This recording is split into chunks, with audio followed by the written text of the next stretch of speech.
Hello, and welcome to Co-ople Mode, a couple's opinion on gaming. I'm Matt. And I'm Rose. And welcome back. We're big again. We're not shrunk. We're enjoying the comforts of our home. Not getting murdered by spiders. Yeah, that's always a plus. I kill the spiders now. So, you have any idea what the game is? I always like making you guess when I know you have no idea. I'm just curious if you Yeah, can... I really don't. I haven't seen you play anything. I actually don't know how you sneak this stuff around me. Mm-hmm. Because we live in the same space. And we're home at the same time. Yep. Yeah, I don't know. I'm very sneaky sometimes. He's sneaky. Sneaky. Well, here's the thing. After Grounded and overwhelming, controls kind of frustrating, I was like, you know what? I need to think of something that's like controls are a little easier. Like, I wanted to come up with some games like you can jump in, you can figure it out, you can go. But here's the problem. Sometimes those games are a little short. So you get 2 games this week. Oh, God. The first one is Vampire Survivors. And the second one is There Is No Game, Wrong Dimension. So I think we'll start with Vampire Survivors. Essentially, it is a type of roguelite where you just fight against endless waves of enemies. Think Call of Duty Zombies, but top-down pixel art and not guns. Well, I guess guns are the weapon. Not like you would think. Yeah. Vampire Survivors is an indie game published and developed by Lucas Galante, or as his handle, he goes by Ponkel. Or, yeah, I think that's how it's pronounced. Forgive me. He originally came out in early access with this game in 2021, and he just had a full release this October of 2022. Well, it was brand new, fresh, hot off the press. Hot off the press. And luckily, it will, by the time this recording comes out, it will be out, but it's coming out for Xbox on the 10th of November here. So, and I believe he is releasing it on Game Pass as well. So... Good job, buddy. Yeah, I always am happy to see indie gamers come out with something or make something that people just really enjoy, because it's hard to get your name out there when you don't have millions of dollars to spend on advertising. It's obviously available on PC and soon to be Xbox, and is currently sitting at a Metacritic score at 87 for the PC version. That's pretty good. People like this game. So he created Vampire Survivors because he wanted to manage a community again. He used to be an admin or administrator for an old MMORPG called Ultima Online, and he kind of wanted that experience again to like manage a community, talk to people back and forth. And he was inspired by a mobile game called Magic Survival. And this is funny because I thought these games felt very similar, because I have Magic Survival on my phone. And now that makes a lot of sense. Now, they're both good games, but Vampire Survivors is definitely my preferred one. Okay. But I can't play it on mobile. So I can play Magic Survival on mobile when I don't have a chance to like get on my computer. Or if I can play on my computer, much better. The game generally goes that your character auto attacks whatever weapons they have, they automatically use. So your movement and positioning yourself to the enemies determines how effective those things can be. That's like the main crux of the game. So the idea is to get a certain series of weapons that complement each other, that you can make good use of. His development of the initial early access took about a year, and he spent just over £1,000 on his assets, art, and music. So he spent £1,000 of his own money to make this game. And let me tell you, if you go on Steam right now, it's $5 for this game. If in any world you think maybe I might like this, do it. It's worth it. Like for $5, hell yeah. the success of this game let him quit his job and focus on making the game. Aww. And he focused on taking it out of early access. And he has been assisted. He's been able to purchase some freelancers to help add new characters, new weapons, new maps, and new modes to the game. Awesome. One of the modes is an endless mode, which you think, wait, you just survive as long as you can, right? Yeah. Well, the main game, what happens is at the 30-minute mark, death shows up. like the Grim Reaper himself. And he's like, no, I'm done with this. And so there's actually an achievement if you can survive, I think, a minute after like 31 minutes, because if you can stay alive after death shows up, like you're gonna die. Yeah. I think the longest I've gone is 32 minutes, and that was like pushing it. So I think I'll sneak in here and talk about the game a little bit now, and then we'll jump over to the next one. Okay. This is just like a battling waves of pixelated enemies over and over. And at first it might seem like, okay, this is so simple. This can kind of get boring, whatever. Like you get some gold every time you do a run, and you can give yourself some like passive benefits, the roguelite elements, right? So your next run can be a little easier. You can get more experience, more gold, whatever, right? So there's that hook in it, but there's actually a lot of interesting depth to it. So the basic run is you kill so many enemies, you pick up these little diamonds, and you pick up enough, you level up. And every time you level up, you get a little stronger, and you get a choice of weapons or accessories, random, completely random. Okay. You get to pick from 3 to 4 of them, depending on how lucky you get. And this is what I was talking about. You only have 6 weapon slots and 6 accessory slots, so picking the right ones that could work together very well can really make for interesting combinations. So, for example, one of them is garlic. Yeah. Straight garlic. And so garlic, it's vampire survivors. There are all these vampire monsters. You have an area of effect, just this like little kind of gas bubble that surrounds your character. Sure. And it just kills things as they come in. It hits them, does damage. And as you level up that garlic, because if you see garlic again, you can pick it and your field gets bigger. It does more damage, Okay. which is cool. Well, how about there's a whip? Every few seconds, you send out a little whip attack. You upgrade that, you can whip back and forth. So now anytime enemies are coming on either side, they're getting gassed and they're getting whipped, right? Mm-hmm. Then there's a holy book. And what will happen is a book, every so often, will come out and spin around your character. And as you upgrade it, more books come out and spin. So, like, you mix all these weapons together, and yeah, do you have the range to shoot stuff from a distance? No, but if they get in close, it's a death field. Yeah. And that's just like an example I like to go for and I like to use. It sounds really fun. And I think this game is immediately fun and enjoyable and interesting. It does sound really fun. But I want to say, don't skimp on picking accessories either. Okay. Because there is a certain synergy between certain weapons and certain accessories. For example, the whip, if you get, I believe it is, there's a heart accessory that gives you more health. If you get that heart and the whip, when you max out the weapons level, which I believe is level 8, you beat, like, there'll be boss monsters that show up. And every time you beat up a little boss monster, they drop a chest. And normally you open a chest, you get gold, and you get some upgrades to items you already have.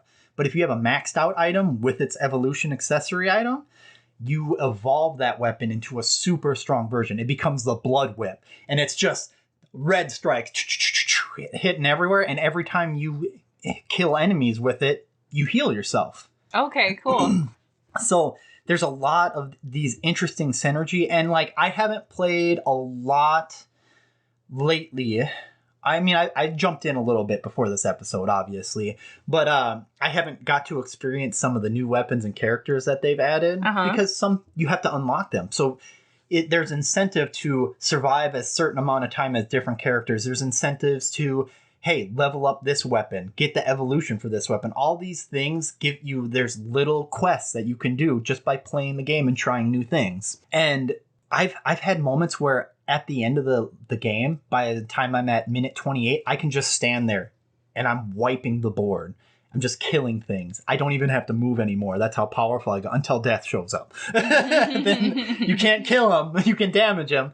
And it's really fun to find different weapons you might like or different combinations you might have not thought of before. Mm-hmm. So it's really thought-provoking in that way. And that's where the depth comes out in experiencing what happens. There's a weapon that you can get called an axe. And normally it just shoots an axe above your opponent and it falls down. Kind of like Castlevania. Like you'll see the art is kind of inspired by Castlevania. Sure.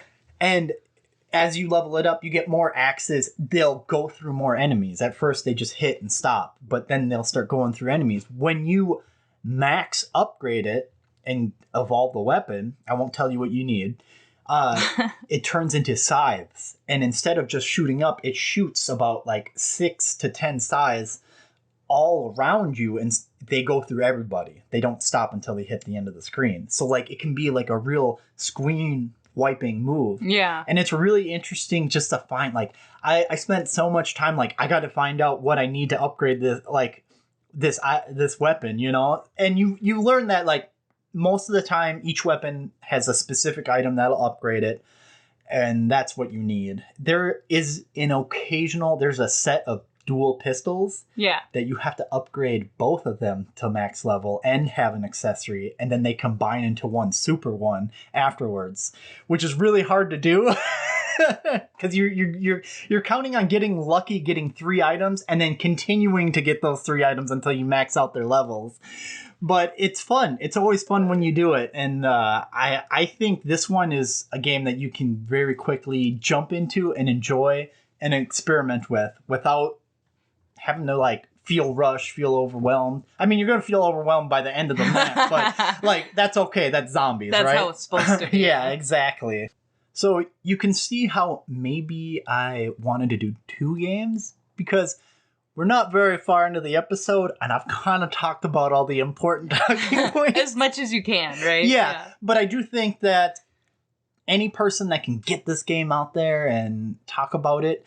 Oh, I did see he was reaching some goals with his game, and he added Twitch integration into it. So if you Twitch stream this game, you can make it so that your viewers can vote on what weapon you'll equip every time you level up. Oh, wow. Yeah, so you could play a game and like have no control over what you pick except what chat does. And I think that's kind of just a fun little mix. I was like, that's kind of cool. I'm not going to lie. That's pretty sweet. So we're going to get on to the next game though. And this game is called There Is No Game, Wrong Dimension. This was developed and published by Draw Me a Pixel. This is their first game. The man who made it originally made a game for a Newgrounds game jam, and the theme was deception.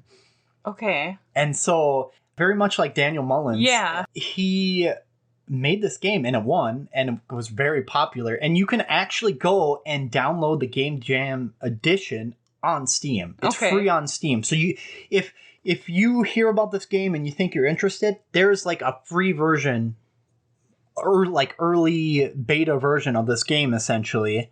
And it was so popular, it got like 4 million downloads online. And he saw this and he's like, you know what? I think I can expand on this game and make it fuller. It was the Wrong Dimension version was released on August 2020 and has since come out on Android, iOS, and Switch. And it sits around a Metacritic review of 89 right now. That's pretty high. Yes. This is kind of an interesting story about that. He made the original There Is No Game. That's like a 10 or 15 minute game. He won the game jam or construct jam. And he decided everybody likes this. They're downloading it. They're playing it. Like, I can make a fuller game. I want to. Yeah. So he started working on it. And he's like, you know what? I'm going to try to see if I can get some help making it. So he started a Kickstarter, right? Unfortunately, his Kickstarter failed.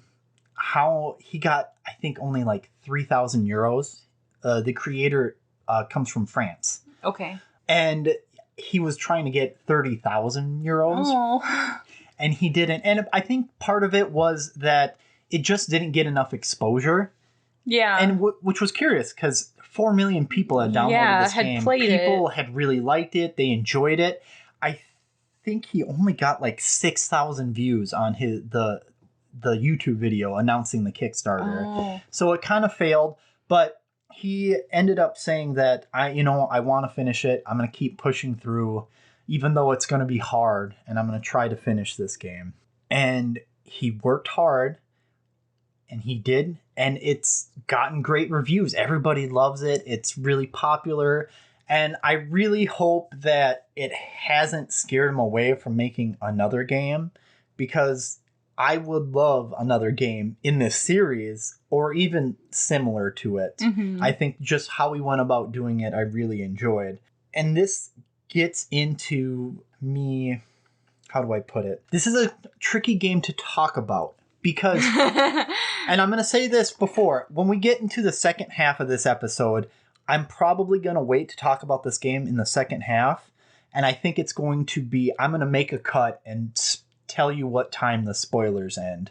Sure. Because I mean, even in the title, it just sounds like there's a switcheroo or yeah, I will talk about the very beginning, but it is very much a point and click adventure.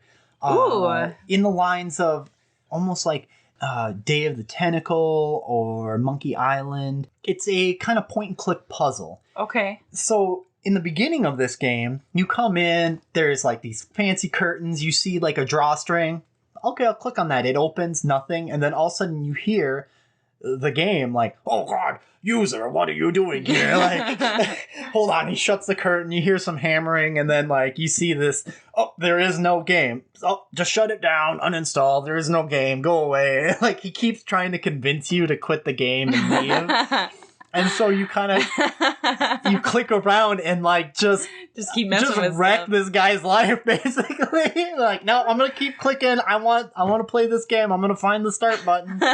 And like, so it is a lot of like you trying to make this game happen and him like such a funny idea. Yeah. And it gets more in depth and the game kind of takes you places. There is there's just different areas and different takes on it. It's always a point and click adventure. Okay. But you almost end up in different types of games while you're doing it. Oh man. And so you're kind of breaking the mold. You see the type of game it is and like you think, okay, this is how I want to play it, but it's still a point and click puzzle and you're trying to figure out how to get through it. And I think again, I was thinking of a game. Controls aren't hard. It's not difficult. It's more about, hey, how do I get past this place? How do I get past this level? And when I originally played it, I pretty much played it through till I beat it. I did get stuck a couple times where I was like, what do they want me to do? Because sometimes it doesn't seem obvious, or you're almost there and you're missing just one little thing. It is always fun when you figure it out. It's always interesting. And the banter between I don't want to say banter because you're not talking to the program's talking to you, but you're clicking on things and your interaction with things gets a reaction, and it's very interesting. It's fun. It's funny. And I this is another, like, I really try to pick interesting or good games, or games I think you like. Like, I have, like, there's a few critiques when I pick stuff. Is it good? Do I want you to play it personally? Or do I think you'll like it? Generally, those are the three things I try to go for. And this one is just one of those games I think everyone should try. Even if you haven't liked point-and-click adventure games before. Because it's not everybody's cup of tea. But it's more like a puzzle, a point-and-click puzzle. Yeah. So it's almost like a virtual escape room. Mm-hmm. You know? And when you figure it out, it always is a good feeling. It feels fun. And they make the in-between times when you're trying to figure it out interesting. There is like, here's a helpful hint button if you get really stuck, where it'll show you what you can interact with, or there's interactions to be made. So if you do get stuck, you can help yourself. You can get moving again. I recently kind of started from the beginning again, and I had a moment where I was stuck. Trying to remember. Yeah, because sometimes I will say this one thing to help you out now. Sometimes in this particular puzzle game, it's not about just knowing what order to go through things or to find things. Sometimes it's about pestering a little bit. Yeah, I kind of get that feeling with what you've told me, that it's basically be an 8-year-old kid that wants to touch everything and not listen to anything your adult parent says. Don't be afraid to click on things a few times or a bunch of times. Go with those gut instincts and just get your sticky fingers all over everything. That's a very accurate way to put it. That's how it sounds to me. Just, you get to be a shit for a little while. Oh, yeah. And it kind of sounds cathartic as a parent. You know what? When I was playing it again recently, I kind of got that feeling. That's actually, I couldn't quite explain it, but it's like, you know what? I ain't going to listen to you and I'm going to do what I want. And I really appreciate that. Oh my goodness. Funny. That's so good. Yeah, it does. It sounds a little cathartic. Like, I'm going to do what I want and you cannot stop me. And I'm kind of interested to, see what you do. Right now, I only have both these games on PC. And that's okay with me. I like to hang out on the PC. Well, I also try to rotate what we're using too. So you're not stuck on the same thing all the time. I am excited to see you play both these games. I'm interested in it. They both sound really good, actually. Yeah, and if you want to play, if you want to wait for Vampire Survivors to come out on Xbox before you hit it, you can, because that's not very much longer from now. Or in Focus on Wrong Dimension, but if either one you want to play, I'm going to be happy to watch.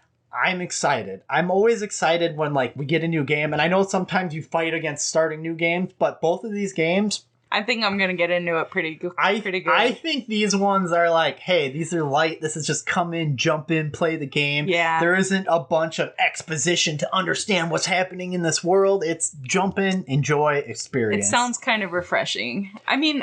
That was my goal, very much. Super Hot really wasn't a lot of exposition, and that was pretty get in and go, which I liked that part about it. Yes.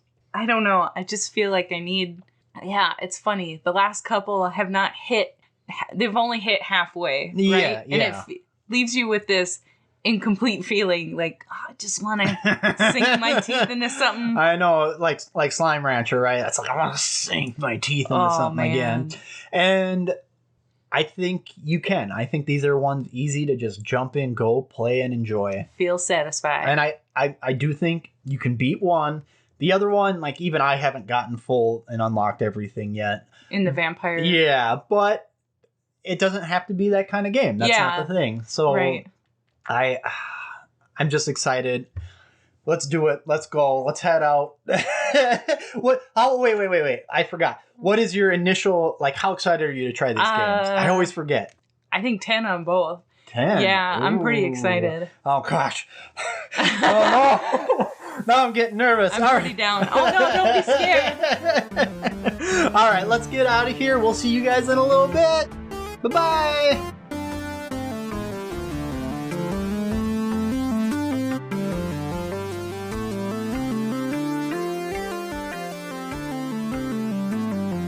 Hello, welcome back. We've got some time with both of these games. It's time to start hearing some sweet, sweet opinions. One more than the other. Yeah. One game definitely stuck out as a clear front runner between the two, but that's okay because it's a good game. I can't remember the last time I went so ham on a game. Vampire Survivors is so much fun. It's a blast. It really, really is. You just jump right in and you just start trucking. And I love that about it. And it's fun unlocking more characters, and there's so many new items that you can use because, like you were explaining, you get 6 items and you can pick 6 accessories that will help those items. And then if you pick the right ones, you can evolve the weapons that you have. And then you're just murdering everything around you. It's so fun. I will say you did get a kind of a unique experience because originally we started playing on the PC because that's what I had. Yeah. And so there's this fun thing with Steam where you can share your games with other people on the same computer.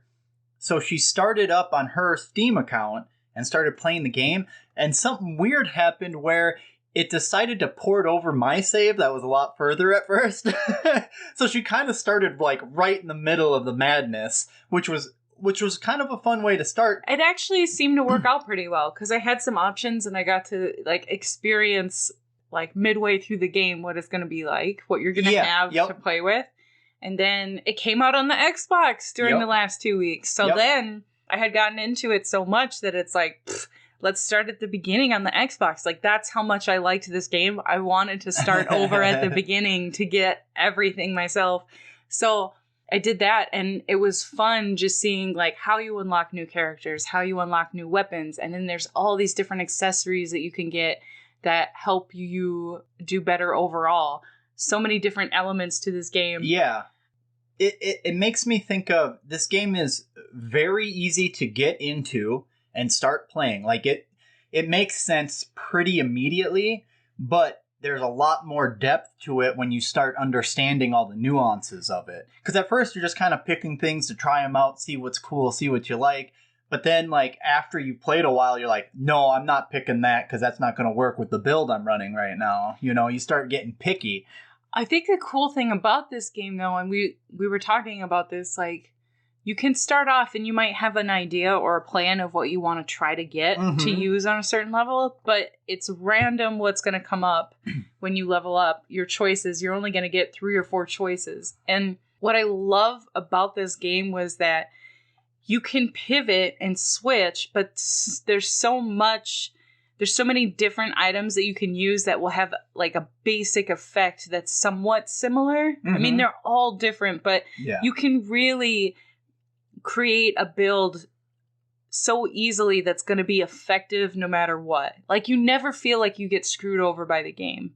No, as long as you can keep leveling up and keep strengthening what you have, like, you're always going to have something semi-decent. And that's not to say, like, it doesn't get hard or I never died. I mean, I definitely died a lot. But, like, it never feels like, oh, that's just bullcrap. I didn't get anything good. Every item in this game is helpful. Every single item is good. There isn't a bad one on there. No, the balance is really well done. I remember when I first started it, they didn't have everything they do now since they've gone to full release. And I really realized, like, some weapons just didn't feel as good or didn't end up being as useful, but they really balanced everything out to a point where as long as you get something and level it up, it's going to be useful to you, no matter what. That's the thing that impresses me the most about this game. The different characters and their abilities, they're all useful. There's not a bad one. The different weapons and the different accessories, there's so many. Every single one is completely different than the other, but they're still all equally helpful and useful and badass when you get them evolved and leveled up all the way. So I don't know. This is one of those games where I am so impressed by how well balanced it is, how fun it is, how it's easy to get into, but challenging all the time. It is super addicting. And like, to me, this is one of the best games ever made. Like, I think overall the music is good. The controls are fantastic. You never feel, I mean, and it's a simple thing. Like, it's sprites on a platform, right? Yeah, you're moving in the... So I get that there's not a lot of complicated stuff there, but, like, if you guys ever play this game and see how freaking wild it gets by 29 minutes and how much is going on, like, you will understand what I mean. It never, like, runs slow or crashes or gets wonky or weird. This game is super well thought through, well made. I loved it. I absolutely loved it. I will say you did get kind of an interesting experience, and this is something that actual video games will build into them sometimes, is that at the start of the game, you're at your full power, essentially, and you get a taste of what you can build up to, and then they take away your power-ups. Metroid is kind of like that. There's a few other ones where it's like you come in, you get to do all these cool moves and powerful, cool, like, attacks, and then it's like, okay, let's go back to the beginning. Or you fall down a hole, and now you have amnesia, you got to build yourself back up, or some whatever weird way they do it. But you kind of did that inadvertently with our save, like, glitch that happened. Yeah. And so you got to get a taste of the insanity, And then you got to start at the beginning, which kind of made me realize, because I was with you guys, we were all kind of playing the Xbox together, taking turns, right? Yeah. And it kind of reminded me like, oh yeah, this is how it starts. It almost feels boring. That first hurdle, getting to like level 20 on that first level, feels like really tough at first. But once you get past that, the game starts opening up and building up faster and faster. And like you're getting new stuff so quickly after that, it's nuts. There's secrets all over and all the different levels. There's so much to do. There's so much to collect. Mm-hmm. And you said, hey, I think you're a sucker for roguelikes like me. And I think I agree. Like, yeah.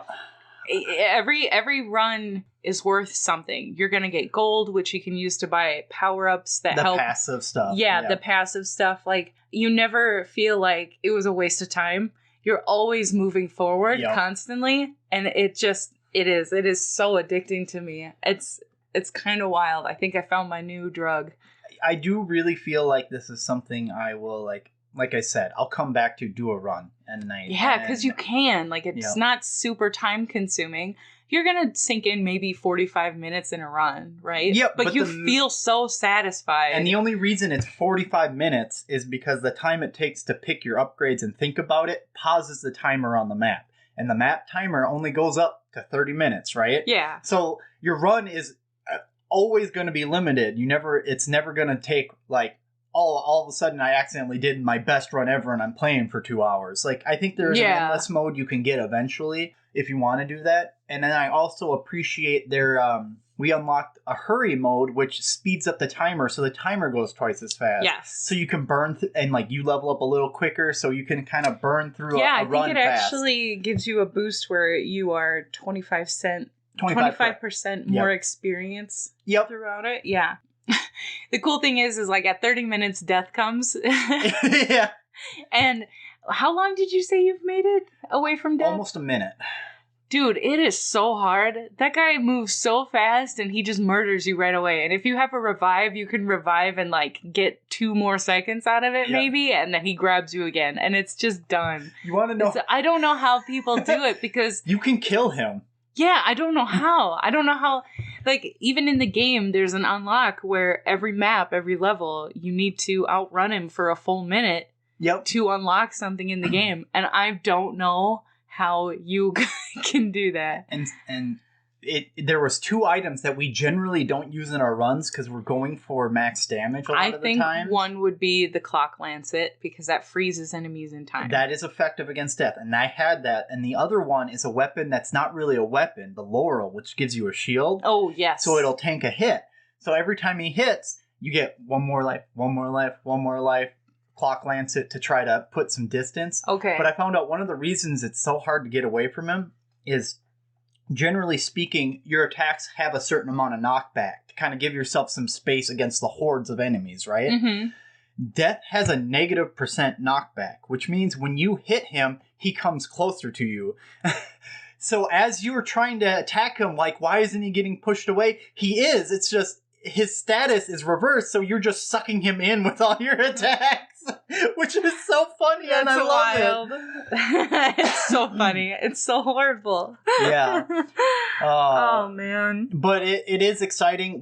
I think where we've left off right now, we're at a point where there's going to be some items we get that can allow us to make some very significant survival upgrades, and I'm interested in like just kind of sneaking that in here and there and trying to get that. Yeah, you've been peeking online and looking stuff up, and I'm trying to be real pristine about it and figure it out for myself just because it's fun. Like, and the other part about this game that I love is, like you mentioned, we just sit there and take turns. Like this whole family will just, okay, it's your turn. It's fun to watch other people play it. Yeah. It's fun to play yourself. Like, it feels like those old school games where you just did that with each other, like we used to when we were kids. Yeah. And it's pass the controller around. Yeah. Yep. And everybody's still having a good time. Nobody's bored. It's I don't know. This is a really, really good game. And it's the price is, like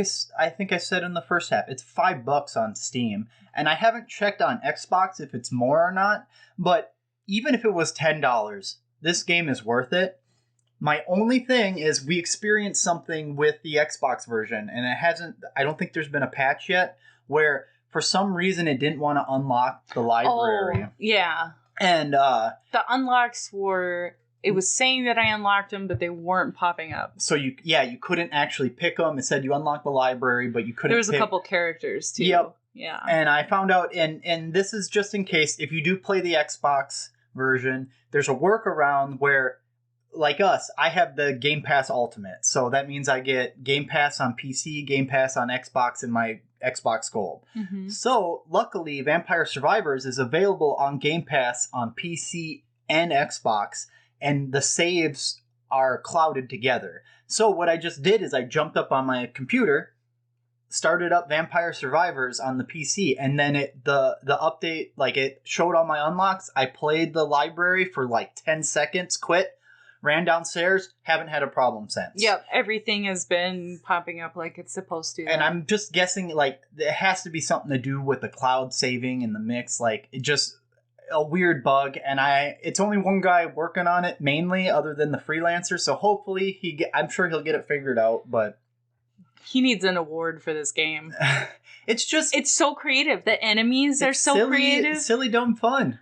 He's got like different enemies on every level. And I mean, sometimes there's ones reused, but like for the most part, it's so different on every one. The levels are really simple, but they're designed differently enough where things are more challenging. They get harder. Certain weapons work better. Yeah, and that's the best part. Certain weapons work better on certain levels. Like it gives you a lot to think about. It gives you a lot to like prep for and get excited for. But you gotta admit, like, even all the characters and all the different weapons that he had, and then all these different enemies, and some of them are so cool and so funny. I mean, yeah, you have these like really good Merdusas, like half mermaid, half Medusa people, and you've got the chimeras attacking you, and mummies and mudmen, all kinds of different stuff. Like every map has different enemies, and there's some that will pop up repeatedly. Like skeletons usually pop up pretty consistently. There's usually bats in every level, but there's like floating skeleton heads. There's the red skeletons that'll reform after you kill them, so you have to kill them again to get them to actually die. Yes, and you ran into an enemy last night where you're like, I think these are angels. I feel bad. And I was like, it looks like Scyther and a woman had a baby and made a woman Scyther. I don't think I'd feel bad about these. Because they had 4 arms that were like blades and they were flapping. It's Goro mixed with Baraka in Mortal Kombat. Yeah. I got a bunch of bone sword arms. So, I mean, it's really cool. And they keep, like, as you said, you keep unlocking things. You unlock maps, you unlock new weapons, you unlock new accessories. And, like, new things to help you, like the 3rd level, you find the map that lets you see where all the items are on whatever map you are, so you can know how to get to some of these. Where to go. It just, everything that gets layered on feels like it just makes the game better and more fun and more challenging. It's, how do I put it? Some games, there's really good story that helps drive the game, right? Right. Some games, it's just the mechanics of the game. But this one is just, I think when he made this game, it's just fun. He just wanted to make something that was fun. And that's all this is. This is like arcadey, easy to jump into, easy to play, and exciting to unlock everything. And that's always fun. It's such a good loop. It's just pure fun in a video game format. It really is. That's the best way to describe it. It's like all the good feelings, nothing bad. I don't have a bad thing to say about this game. And just like some of the characters that he made are so fun. Yeah. I mean, you get there's a witch that you can unlock. I think her name is Giovanna or something similar to that. Oh yeah. And her weapon is cats. And you have little kitty cats running around the map attacking enemies around you. Like that is your starting weapon. You get one starting weapon with a character and that's what she has. If you level that up and find the stone mask, then they turn into like cat eyeballs that roll around. I mean, by the time you get this maxed out, you have these clouds of death kitty cats just massacring around you. It's great. And then I unlocked the other day a little doggy and he farts out flowers.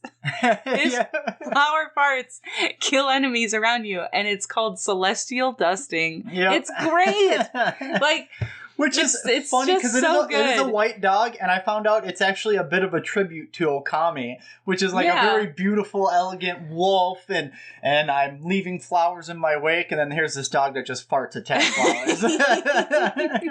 I mean, there's more serious characters too, but you gotta it's so enjoyable to have these fun, silly things thrown in there too. Oh, yeah. Like, just like with the cats, eventually there's something you unlock called Arcanas. And they're like extra modifiers to your characters. They can do things like, hey, every time you heal twice as much, and you damage stuff around you every time you heal. There's ones that make the size of all your attacks grow and shrink over 10 seconds constantly. Mm-hmm. There's a really interesting one that gives you like a secret backup weapon that matches a few certain current weapons, and one of them's the cats. So you start with the cats, and if you have this Arcana, it gives you even more cats. There were so many cats on screen during this run, and here's the funny thing about those. These cats, if there's chickens that are on the floor that heal you, if they run across it, they'll eat the chicken. Chicken for you. If two cats run directly into each other, they get into a cat fight, which just hurts everything in there. And if they run over you, they scratch you sometimes. So there are so many cats that I was keeping all the enemies at bay with my other weapons, but the cats were killing me because there were so many of them. I mean, I had to keep moving and dodging the cats to stay alive. And that's just the ridiculousness that can happen in this game. It's wonderful. It's well balanced. Yeah, well balanced. Before we move on to the next game, I just want to say, like, what was, like, your favorite weapon, level, maybe character? Ooh. Like, let's go with those three. Favorite character, favorite weapon, favorite level. I think my favorite character would be Poppy. The old man? No, Poppy. The girl, the red-haired girl. Yep.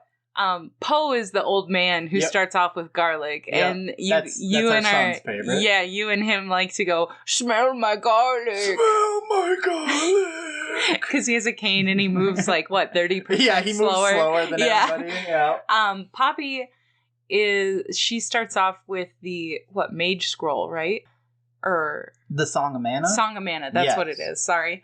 She starts off with the Song of Mana. It shoots vertically up and down below you, and by the time you level that up, even getting it leveled up on its own without the evolution, it's just almost a constant stream shooting out of you, and it just wrecks enemies. And then when like death glitter. When you evolve it, when you evolve it, it turns into a circle, and it actually like reverberates around an edge around you. I don't know, that one I really like for some reason. I like playing as her. That is a very fun skill yet. And I think anything else that you pick up with her just kind of works well.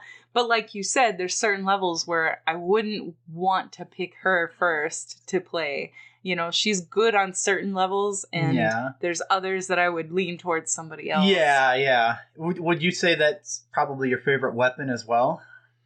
It's a very good one. Oh my goodness. I think it's hard to pick a favorite weapon because they're all so good. Yes. I think if... Choices. I really like... There's two weapons that you get. The Ebony Wings, which is a blackbird, and then the Peach one, which is like a dove. Mm-hmm. And if you get both of those weapons and level them up all the way, they evolve together into one weapon called the Vandalier, which is a rainbow bird. And it literally shoots rainbows around you. I love that weapon. It's beautiful. It fucking wrecks things. Rainbow death. That's what Vandalier is. I mean, that's just such a good mixture. I love that, you know. And that one, you actually, after you evolve it, can level that up again all the way. To make it even stronger. It becomes by the time insane. you get it all the way leveled up, it is just like a freight train. You are just like a freight train just busting through everything. So if I had to pick a favorite, it would probably be that one. I'm always happy to get that.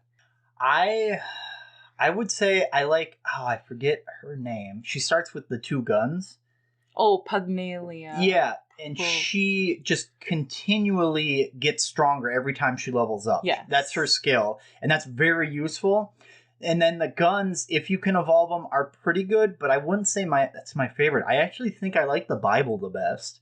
That one's pretty... When at first it's like, okay, this is lame. That sucks. I got one little lame Bible spinning around me. But by the end, you have like 5 to 7, depending on what items you have and character you picked. And then when you evolve it, it's like there's just a ring of red death constantly around you.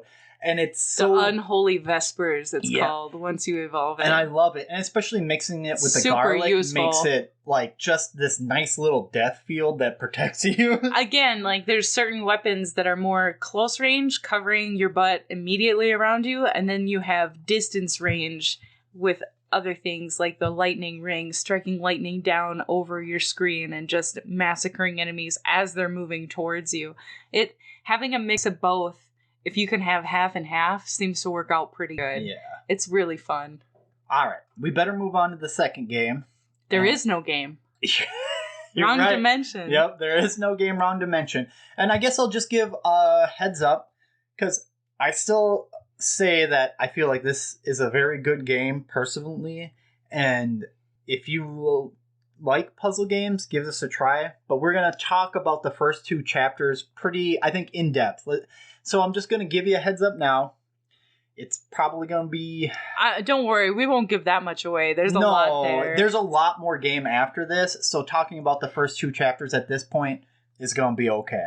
I just want to give people a heads up if they don't want spoilers. So I was trying to think about, like, I have definitely played point and clicks many years ago. Yep. And that's just such a different vibe. I think especially after getting off of Vampire Survivors and going to this. It's a completely different kind of game. Yeah, it's like you gotta...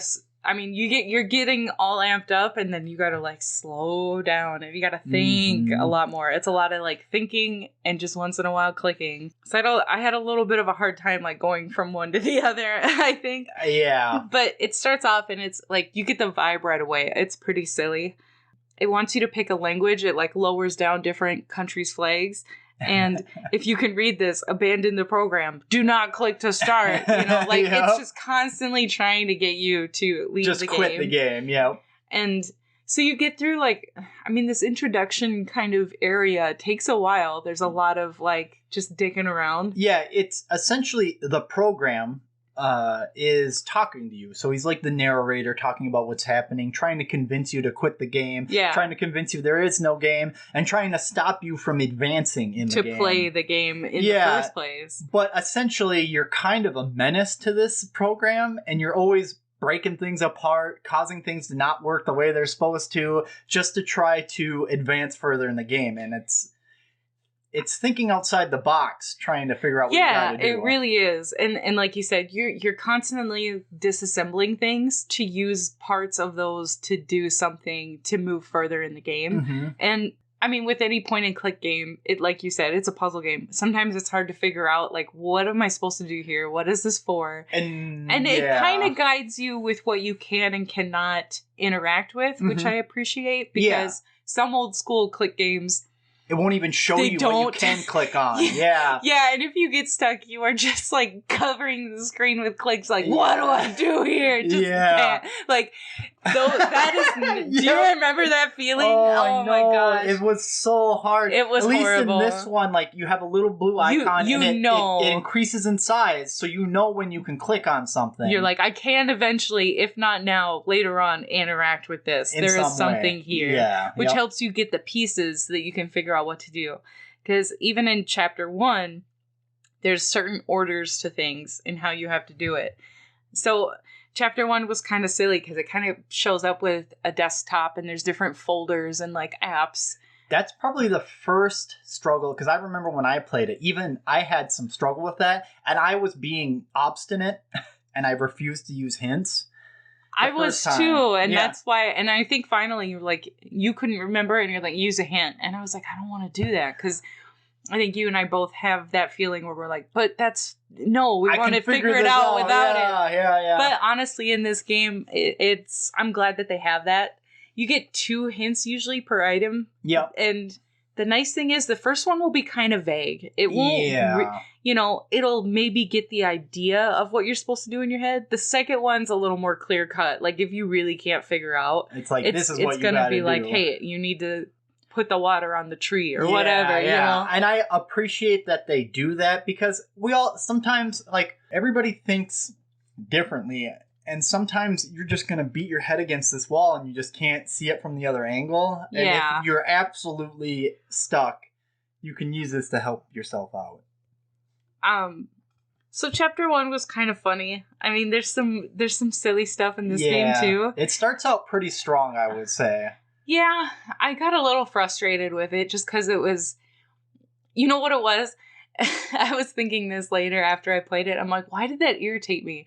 The fact that it's a computer desktop and you're trying to figure out like how to get something to work. I was like, this is too realistic. Like, I used to use computers at work a lot, and you know, I had a much more, and even after getting out of school and stuff, right? Like I had a bigger handle on how to do things on a computer. And now, like, that I don't do that kind of work anymore, and I'm not on a computer very often, it's with the new Windows programs that they've had. I mean, I've missed like the last 3, and everything's different. And I'm like, I can't, my printer won't print, and I got to call you to help me. Like, it's too close to real life where I'm like, even I get irritated that they keep changing things up sometimes. It's like, I liked how it was. I was good at it. I knew where stuff was. I knew how to make it work.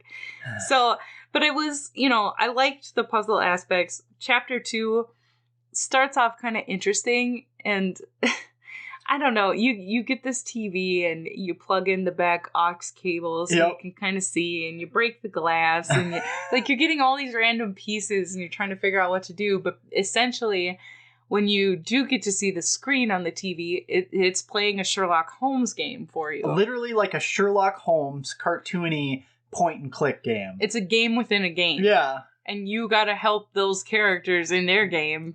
It gets kind of wild. Like, it's a little bit meta how it dives into, you know. It is. Exactly. It's like you taking a picture of yourself, taking a picture of you, like in a mirror, just going back and forth. Like, how long does this go? Yep.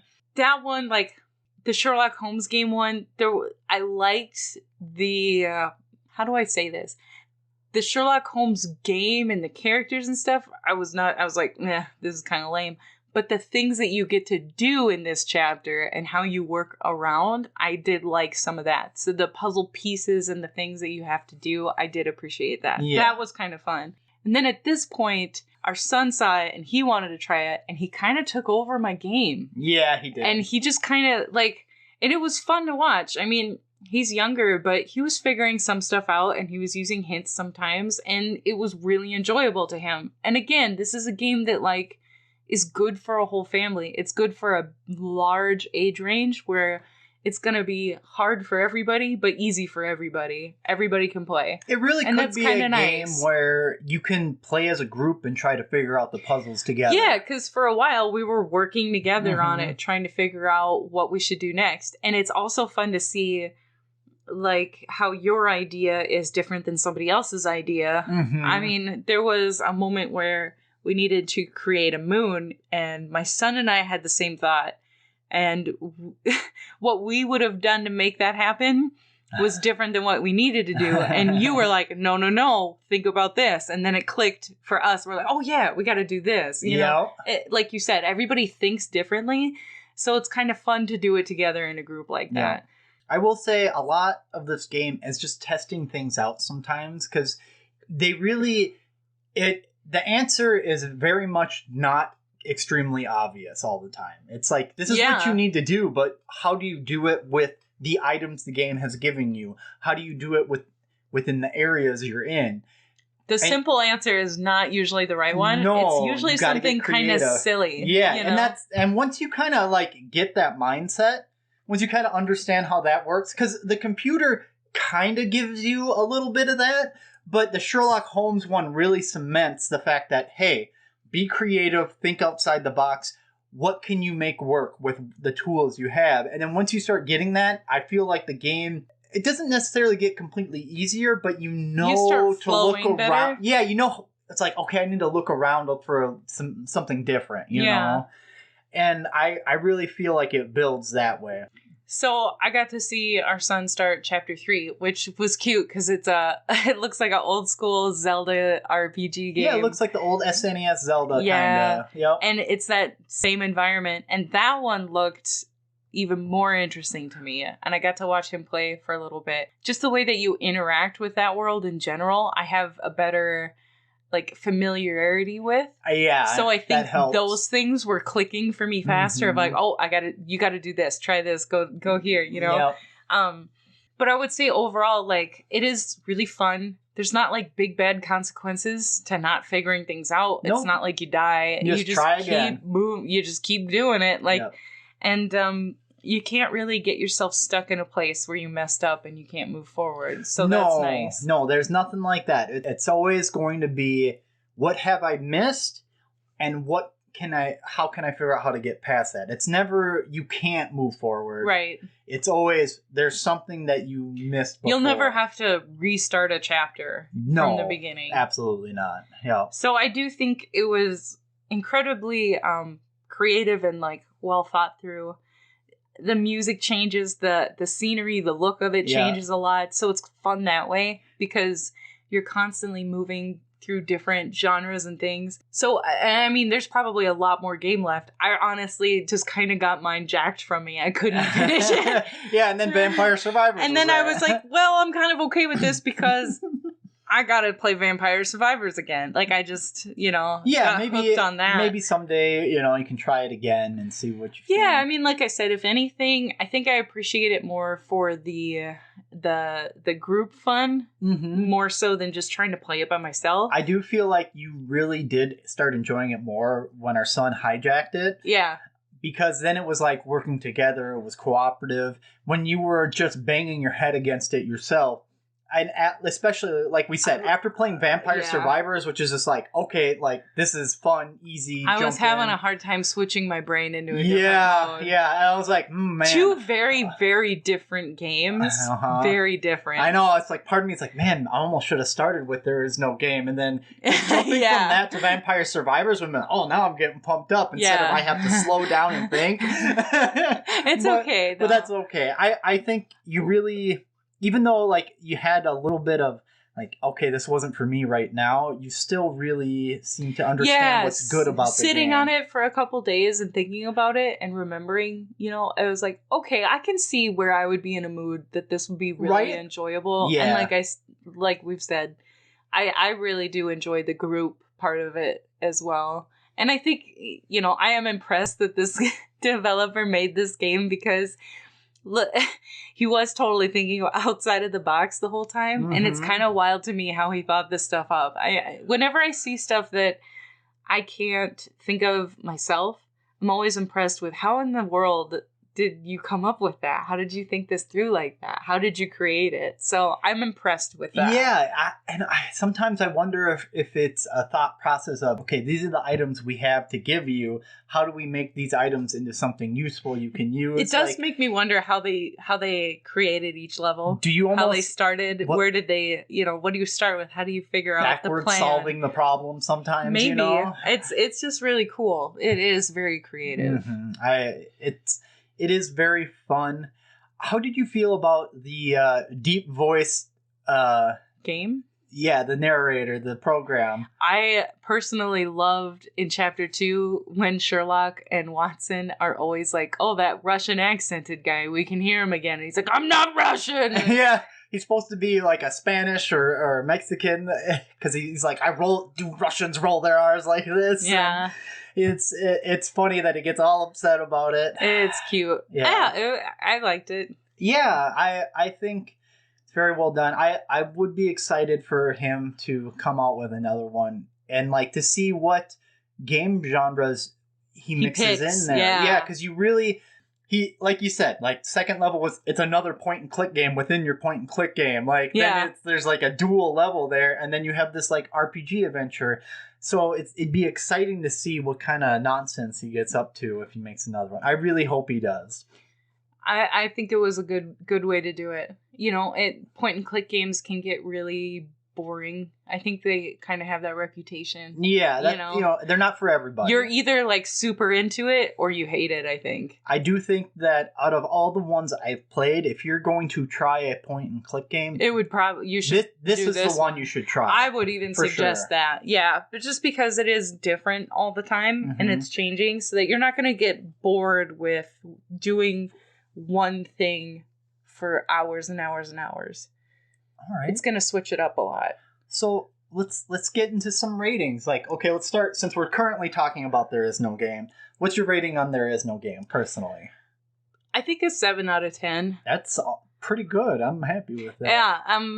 It seems like sitting and thinking about it really. Yeah, really well, like I said, I just really got to admire the thought that went into this game and the development of it. It all works really well. I mean, it's a point and click game, but I mean, there's a lot of pieces to it. There's a lot of time in it. Like I said, music's fine because it switches all the time. You don't get tired of hearing the same thing. Visually, it's moving drastically all the time. So you're never going to get bored with something. And just the fact that there is so many levels to it in that way, I mean, I think you got to give this game quite a bit of credit for what it is. Yeah. It's a little hard to rate it because it is a point and click game. Like, it's really drastically different than a lot of things that we play. Yeah, and that's why I said personally how you feel about it. But, yeah, And do you think you'll play it again? I think I would play it again if somebody was like, hey, will you play this with me? I would do it. Okay. I don't know that I'll actively go to it, but that's partly because you've thrown a lot of games that I love more at me. Yeah. And you know what I mean? Like, if you got to make a choice, I'm probably not going to actively, but I wouldn't dislike playing again, and I wouldn't be opposed to it. I'd be like, oh yeah, let's do that, bud. Like, that'd be fine. I'd be enjoying it. All right. Sometimes it's nice to work your brain a little bit. It does feel good, doesn't it? Yeah. When you can find that creative solution. It does help. Like, it makes you feel like, I can figure stuff out. Like, Vampire Survivors is a lot of fun, but sometimes you do kind of crave that, you just want to work your intellect a little bit. You just want to problem solve a little bit. I don't know. I get that urge once in a while, and this would be a game that you could play that would actually do that. Oh, I know. Sometimes I go and I have like Sudoku on my phone, and sometimes I'm feeling like that. I play Sudoku. It's a game. And sometimes it makes you're me like, think. I just gotta think. Yep, I gotta get those gears. My brain wants to work. So let's go on to Vampire Survivors. 1,000,000 out of 10. Best game ever made. So 10 out of 10. Will play again. 100%. Can't stop playing. I don't know. Can't stop, won't stop. There's games that I like that are a little more complicated. There's more to them. But overall, like, if you're going to rate them against each other, this one plays better. This one never malfunctions. Besides that one thing, which is a cloud save issue, that wasn't really, I don't really consider that the gameplay itself, you know what I'm saying? No, because during the actual gameplay, I've never had any problems. Yeah, I mean, it's just pure fun, it's creative, it's interesting, it's addicting. Yeah. Just love it. Can't stop saying that. Yeah, I seriously think that creator should win an award. I don't know what award. Somebody give him something, because this game is awesome. I hope everybody tries it. I can't imagine a person that would hate it. I mean, to me, I think anybody that tried it would enjoy it at least a little bit. Yeah. And even that, I have a hard time thinking there'd be many people that were like, man, this is okay. I mean, it's just too fun. Yeah. I feel like I could go bring this to my parents who are in their 60s, and they'd be like, yeah, this is pretty cool. This is okay. And then that's kind of a nice thing. Like, the new games are awesome. The really complex, complicated open world games. That's cool. But when you can make a game nowadays that is so inclusive overall between age range, and that's exciting to me. And I do think, like, especially, we have family, got work, you got like all this stuff that takes up your time. To have a game you can just jump in. I don't have to remember what's happening. I don't have to remember any, like, there's a very basic backline story of all these characters are trying to go stop this big bad vampire, right? Yep. That's it. Like, you don't have to worry about anything. Like, if you want to learn more about the characters, there's little tiny snippets in the collection, and that's about all you get. And that's all you need, because all you need to know is, what does this character do? Okay, I'm good. I'm moving on. Yep. it's kind of nice that way, and I think that just speaks to the fact that it's just pure fun. Just jump in, play, have fun, and when you're done, and you can always come back anytime, and you're not missing anything. Like I guess we've said before, I think that's my kind of game in general. I tend to like games like that better. Ones that you can just jump into and go. It's not, super important to keep rolling on it, because otherwise you'll forget what you were doing, where you were. It won't be like when you load up your Skyrim a year later. Like, oh my god, where am I? Yeah. What am I doing? Gosh. Who am I? Why is my quest list this big? What's happening? Oh yeah, this is why I stopped playing. I overwhelmed myself. Oh my goodness. Well, is there anything else you wanted to add? I don't want to cut you off before. I think I gotta stop just repeating myself and gushing. Really good, fun choices. Thank you very much. I enjoyed them both, and they were really different, like I said, so it's cool. It was fun. I wanted some easy to jump into, easy to go at, and easy to experience. I got another top 10 game, I think. Oh, geez. I'm gonna... What? We're gonna have to go a whole few months just replaying your top 10 games so you have a chance to play them again. I sneak them in once in a while. I don't know, like you said, the nice thing about this is I can sneak it in once in a while, probably. Nights you can't sleep or whatever. I'll get there. I'll make it. You gotta try. All right. Well, I want to say thank you to Brother Ray for our caricatures. Woo! Thank you. Again, thank you to all our listeners. I see that we're regularly getting a few more, and I want to say I greatly appreciate each and every one of you. I hope everyone's enjoying it. If you got feedback, I don't know, Twitter's kind of a mess right now. Yeah, it might in be the last gone. 2 weeks, it's gone a little wild in the Twitter world. Yeah. But maybe you can try to tweet at us. I don't think we're verified, not that matters. No. But we still have the Twitter at Co-ople mode, and if Twitter dies, I'll do something else. We'll move on to a different platform. You can email us too, right? Yeah, at mattandrosegaming@gmail.com. There you go. You can send emails for suggestions, or if you just have like a pure question, go ahead and send that there, and when I check it, if I think it's worthy of the podcast, I'll pop it on. Let's see. Thank you for the music. Oh, thank you. I appreciate that. Thanks to the good games. Oh, yeah. I want to keep them coming. I like to keep it interesting and good discussion. So, this has been Co-ople mode. I'm Matt. I'm Rose. And you just keep gaming with your bestie. Ta-ta!